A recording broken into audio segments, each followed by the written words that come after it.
छाबड़ा नील math classes Jhajjar में आपका स्वागत है।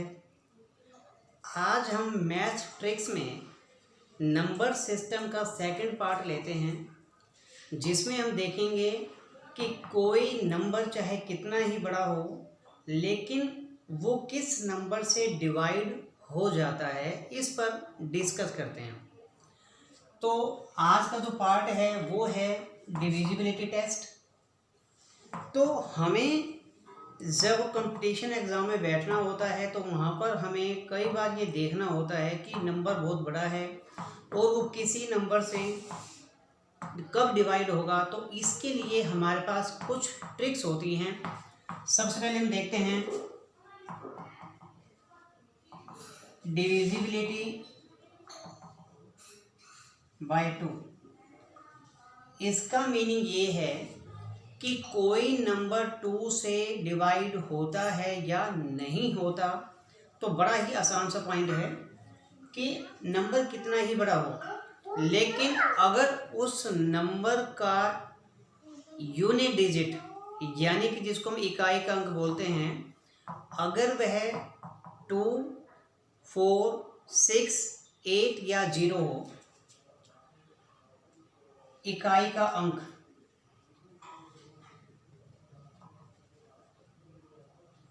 जीरो 2, 4, 6, 8 हो जाए, यानी कि यूनिट डिजिट जिसको हम कहते हैं यूनिट डिजिट, अगर 0, 2, 4, 6, 8 हो तो वह नंबर 2 से डिवाइड हो जाता है।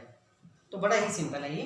उसके बाद है डिविजिबिलिटी बाय 3, कि कोई नंबर 3 से डिवाइड कब होता है, कि होता है क्या नहीं होता, ये देखना है। तो हम कोई भी एक नंबर लिखें और उसके सभी डिजिट्स को ऐड कर दें और उनका सम अगर 3 से डिवाइड होता है तो, जैसे मान लीजिए हमने लिखा 5173, तो हम यहाँ देखते हैं 5 + 1 + 7 + 3, इसका सम कितना हुआ? 5 और 1 6, 6 और 7 13, 13 और 3 16। ये जो है नंबर, इसका सम क्योंकि 16 है इसलिए ये डिविजिबल नहीं होगा, नॉट डिविजिबल बाय 3। 3 से डिवाइड नहीं होता, 3 से भाग नहीं हो सकता।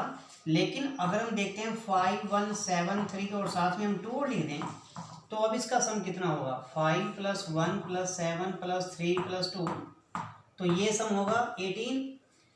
अब 18 क्योंकि 3 से डिवाइड होता है इसलिए ये सारा ही नंबर 3 से डिवाइड हो जाएगा। आप देख सकते हो 2 और 3 5, 5 और 7 12, 12 और 1 13 और 5 18।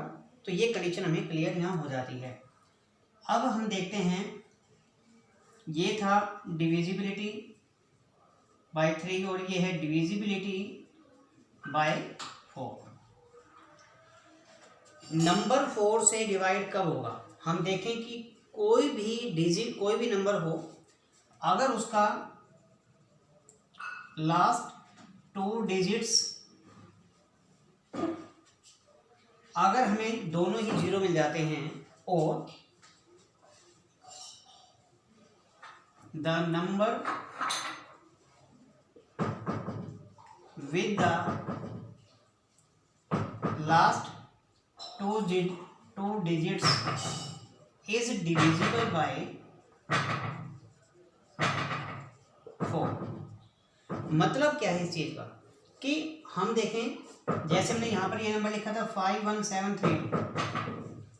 अब लास्ट के 2 डिजिट को देखो, यहाँ से जो नंबर मिलता है वो है 32। तो क्योंकि 32 पूरा 4 से डिवाइड होता है, 32 पूरा डिवाइड होता है 4 से, तो इसका मतलब ये सारा ही नंबर डिवाइड हो जाएगा। लेकिन अगर यहाँ पर 51732 6 होता तो क्या 26 डिवाइड होता है? नहीं होता। 26 क्योंकि 4 से डिवाइड नहीं होता इसलिए ये सारा ही नंबर 4 से डिवाइड नहीं होगा। अब हम मान लीजिए कि इसके बाद यहाँ 0 लिख देते हैं तो 60 बन गया। अब ये 60 क्योंकि 4 से डिवाइड होता है इसलिए ये सारा ही नंबर 4 से डिवाइड हो जाएगा। और अगर हमने यहाँ 2 0 लगा दी तो अब हम इन 2 0 को देखेंगे क्योंकि लास्ट में 2 जीरो हैं, इसलिए ये पूरा ही नंबर 4 से डिवाइड हो जाता है। तो इस प्रकार से हमें मिलता है divisibility bye 2, divisibility bye 4, 3 and divisibility bye 4। इसके बाद हम देखें यहाँ पर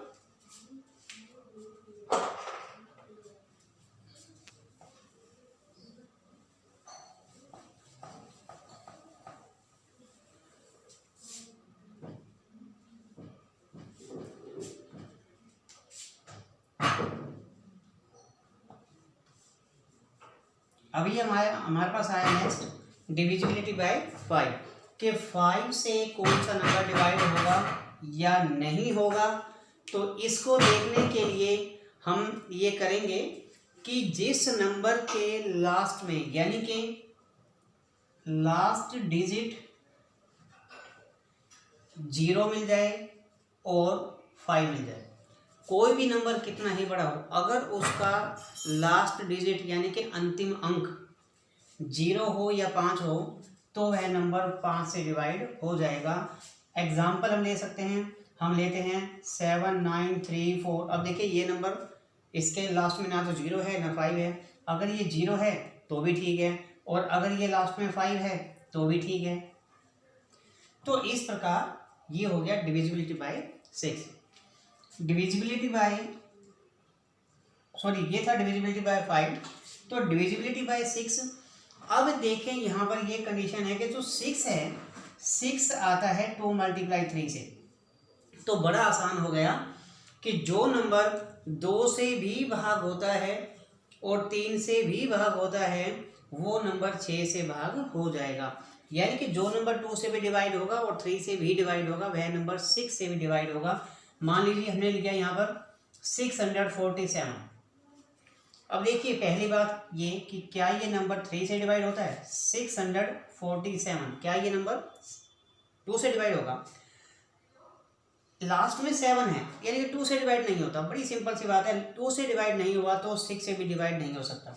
हम यहाँ लिख दें 2 लास्ट में। अब तो क्या बन गया 6472। हम ये देखते हैं कि इस नंबर में लास्ट में आया 2, तो ये तो क्लियर है कि ये 2 से डिवाइड हुआ। अब यूँ देखेंगे 3 से डिवाइड होगा या नहीं होगा।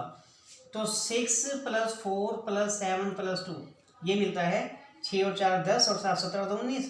अब ये नंबर 2 से तो भाग हो रहा है, लेकिन किससे भाग नहीं हो रहा?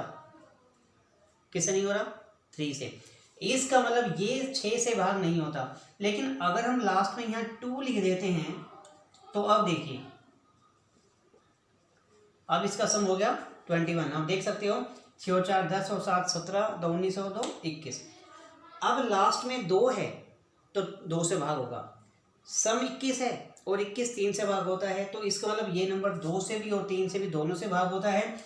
इसका मतलब ये नंबर 6 से पूरा भाग हो जाएगा। उसके बाद है डिविजिबिलिटी बाय 7। 7 से कौन से नंबर डिवाइड होते हैं? 7 से डिवाइड देखने के लिए हमें करना ये है कि लास्ट डिजिट को 2 से मल्टीप्लाई कर दो। 2 से मल्टीप्लाई।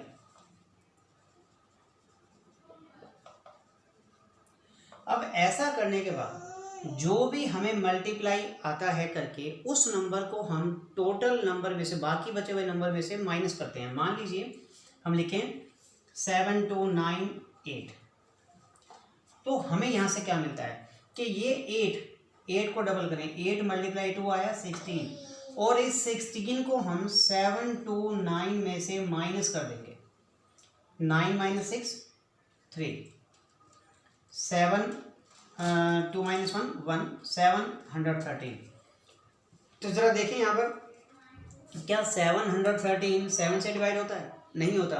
इसका मतलब ये वाला नंबर क्योंकि 7 से डिवाइड नहीं होता तो ये भी नंबर भी 7 से डिवाइड नहीं होगा। मतलब ये है कि हम लास्ट के डिजिट को 2 से मल्टीप्लाई करके और बाकी बचे हुए नंबर में से माइनस करते हैं। अगर वो नंबर 7 से डिवाइड होता तो कंप्लीट नंबर 7 से डिवाइड हो जाएगा, अदरवाइज नहीं होगा। हमें यहाँ पर ये समझना है।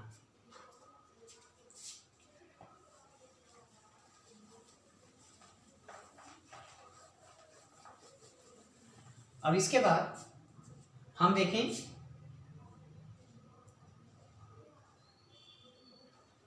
डिविजिबल बाय 8, कौन सा नंबर है जो 8 से डिवाइड हो जाता है। 8 से डिवाइड होने के लिए हम उस कंडीशन को फिर से देखें जहां पर हमने देखा था कि 4 से कौन सा नंबर डिवाइड हुआ था। हमने 4 से देखा था कि लास्ट का डिजिट, 2 डिजिट या तो 0 हो दोनों, या फिर लास्ट के 2 डिजिट से मिला हुआ जो नंबर है वो 4 से डिवाइड हो जाता। यहाँ पर थोड़ा सा चेंज करेंगे, लास्ट 3 डिजिट्स हम चेक करेंगे यहाँ पर, या तो वो तीनों ही 0 हों और लास्ट डिजिट इस प्रकार से आ जाए, मान लीजिए 864, यानी कि ये नंबर पूरा डिवाइड होता है, इसलिए इसके आगे जो भी कंप्लीट नंबर शो किया जाएगा वो सारा ही डिवाइड होगा। मान लो मैं लिखता हूँ 1 2 3 4 5 8 6 4। अब ये नंबर 8 से डिवाइड होगा या नहीं होगा, तो मैं लास्ट के डिजिट को देखूंगा केवल 864, और क्योंकि 864 8 से पूरा भाग हो जाता है, इसलिए सारा ही नंबर 8 से भाग हो जाएगा। और अगर मैं मिलता है 1 2 3 4 5 6 7 और लास्ट के 3 डिजिट 0 आ जाते हैं, तो भी ये नंबर पूरा 8 से डिवाइड हो जाएगा। उसके बाद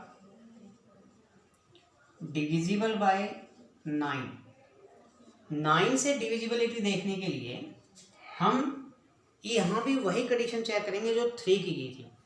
जैसे 3 में देखा था कि दोनों सभी डिजिट जितने भी नंबर हैं पूरा नंबर, उनके सभी डिजिट्स का सम अगर 3 से डिवाइड होता है, तो सेम कंडीशन अगर सभी डिजिट्स का सम 9 से डिवाइड हो जाए, मान लो हम लिखते हैं यहाँ पर 2 5 7 9 8 6 3। अब देखिए इनका सम कितना आता है, इनका सम आएगा 2 + 5 + 7 + 9 + 8 + 6 + 3। तो इनका सम करते हैं, 2 और 5 7 और 7 14, 14 और 9 23, 23 और 8 31, 31 और 6 37 और 3 40। अब ये 40 क्या 9 से भाग होता है? नहीं होता।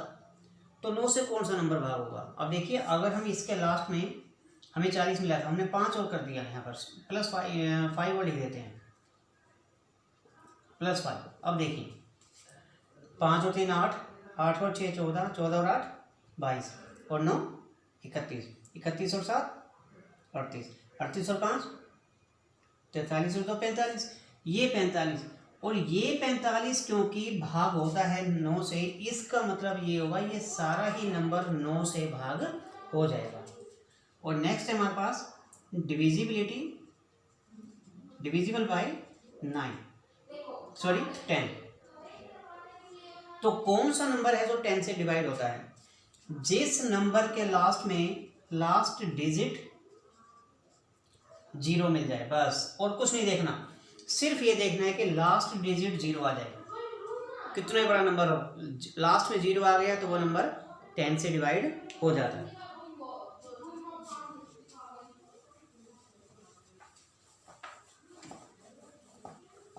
उसके बाद है डिविजिबल बाय 11। एक ये देखना हमें भी। अब 11 से डिविजिबिलिटी देखने के लिए हम एक नंबर लिखते हैं। मान लीजिए कि नंबर आया हमारे पास 5 7 9 8 6 4 2 0 1। तो हम देखते ये हैं कि हम यहाँ पर एक एक डिजिट को छोड़कर प्लस करेंगे। हमने 5 9 6 2 और 1 को प्लस करना है। 5 + 9 + 6 + 2 + 1, इनको प्लस करना। तो क्या मिलता है? 5 और 9 14, 14 और 6 20, 20 और 2 22 और 1 23। उसके बाद हम देखते हैं कि ये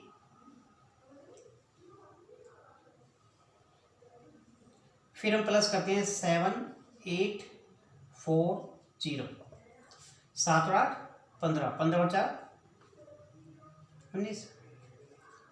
अब होना क्या चाहिए? 23 - 19, क्या ये 0 है? नहीं है। 23 - 19 इक्वल टू 4। देखिए 23 माइनस 19 किया, 23 माइनस 19 तो हमको मिला 4। अब हमें मिलना क्या चाहिए था कि ये जो डिफरेंस है आइदर 0 और डिविजिबल बाय 4, या तो ये डिफरेंस 0 मिलता या फिर डिविजिबल होता 4 से, सॉरी डिविजिबल बाय 11। तो उस कंडीशन में ये पूरा नंबर जो था वो 11 से डिवाइड हो जाता, लेकिन हमें जो मिला है ना तो यही कंडीशन को पूरा कर रहा है और ना ये कंडीशन को पूरा करता है। इसका मीन ये हुआ कि ये नंबर 11 से डिवाइड नहीं हो पाएगा।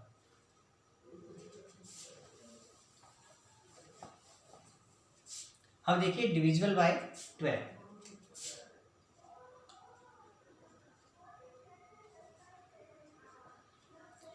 ट्वेल्व से डिवाइड देखने के लिए हम देखते हैं कि 12 जो है वो 3 और 4 दोनों से डिवाइड होता है।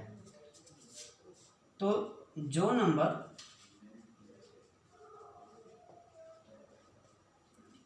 3 और 4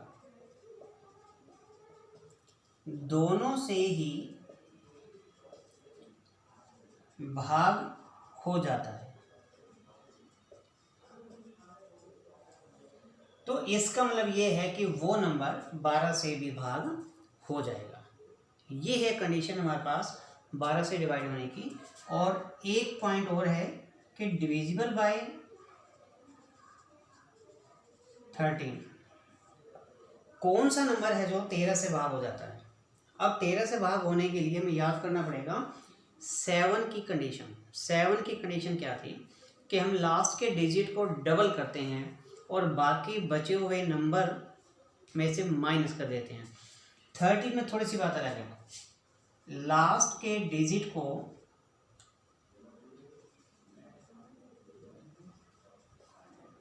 फोर से मल्टीप्लाई कर दो, तो जो नंबर हमें यहां से मिलेगा उसे बाकी बचे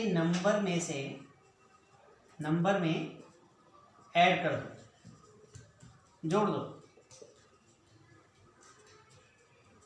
अब जो नंबर हमें मिला, यानी कि जब हमने ऐड कर दिया तो जो टोटल नंबर मिला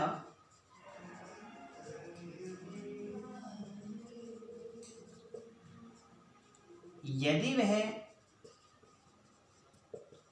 13 से भाग हो जाता है